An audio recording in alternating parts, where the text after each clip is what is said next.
Merhaba. Bu Herakleides adında genç bir adamın mumyası. Milattan sonra 1. yüzyılda Mısır'da ölmüş.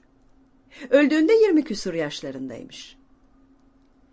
Mumyalama bedeni ahiret için muhafaza etmek amacıyla antik Mısırlılar tarafından geliştirildi. Mumyalama işleminden önce genellikle kalp dışındaki tüm iç organlar çıkartılırdı. Ama bu vakada kalp sökülmüş, akciğerler yerinde bırakılmış.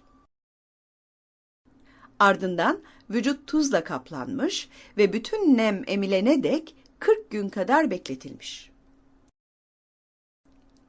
Sonra vücuda hoş kokulu yağlar ve bitki reçineleri sürülmüş. Vücuda sarılan keten şeritleri yapıştırmak için kalın reçine tabakalar uygulanmış. Mumya bir kerestenin üstüne yerleştirilmiş ve daha fazla şeritle sarılarak yerine sabitlenmiş. Göğsün üzerine muhtemelen dini öneme sahip gizemli bir kese konmuş. Bir aynak kuşu ki gagası ince ve aşağı doğru eğimlidir, mumyalanarak karın üzerine yerleştirilmiş.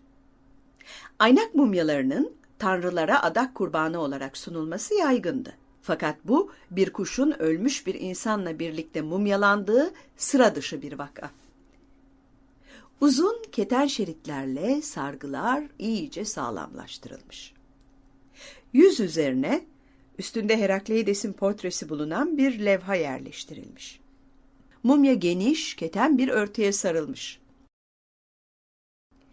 Kefen kurşun bazlı ithal bir pigmentle kırmızıya boyanmış. Bu uygulamaya çok ender rastlanır. Bilinen kırmızı kefenli mumya sayısı çok azdır. Dış kumaşın üzerine boya ve altınla Mısır'a ait esirgeme ve yeniden doğuş sembolleri çizilmiş. Son olarak ayaklara Yunanca olarak Herakleides'in ismi yazılmış. Bu olağanüstü mumyalama işlemi sayesinde Herakleides'in bedeni bugün bizlerle.